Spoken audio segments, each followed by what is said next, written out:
This show is brought to you by Safety FM.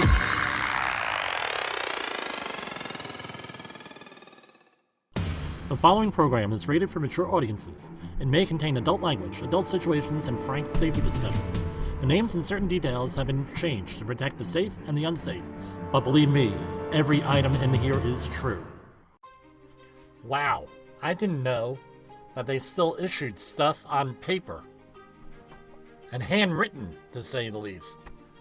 Fraudulent Covid-19 vaccination cards. Today on Safety Wars. This past week, I received my second dose of the Moderna vaccination. They gave me a card with handwritten information on it. I thought, wow, this is pretty strange that they're relying on a handwritten card. It's not like handwritten stuff isn't forged all the time. This is not the first time I've seen vaccination records that are handwritten.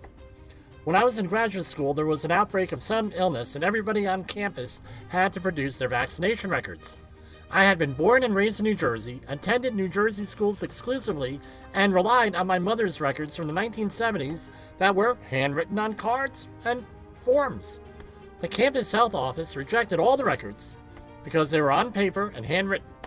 I ended up pleading my case, lost, and got all my childhood vaccinations over again.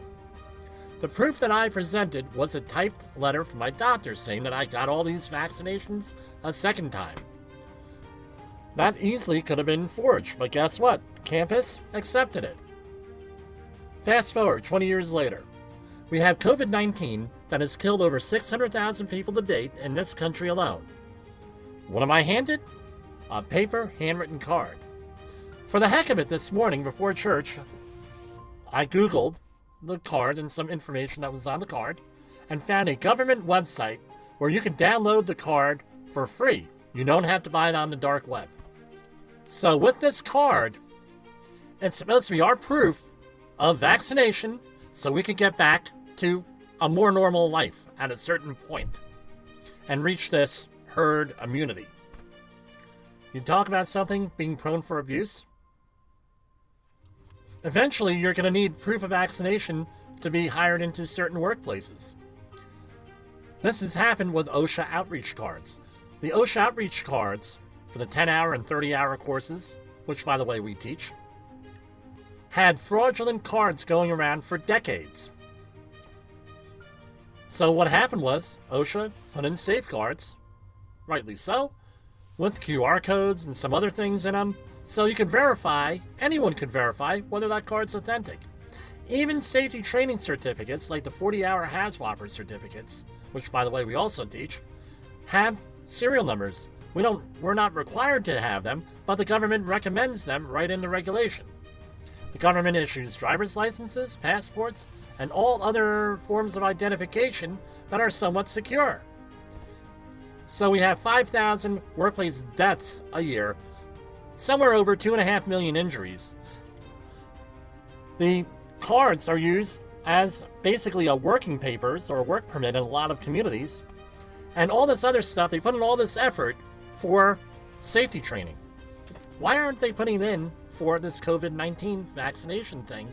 And it's killed over 600,000 people and sickened millions more. Some estimates put it at about 1/3 the U.S. population at this point. I don't know whether those are accurate or not, but that's what's out there on the Centers for Disease Control website. So what do we do here? You can contact your representatives and everything else. We're not talking politics. The question is, what are you going to do if you're a safety professional or in an organization? Many organizations are going to require vaccinations. What proof are you going to get from your employee? Is it a HIPAA violation? Is it a privacy violation? I don't know. But this is a conversation we need to have in the industry.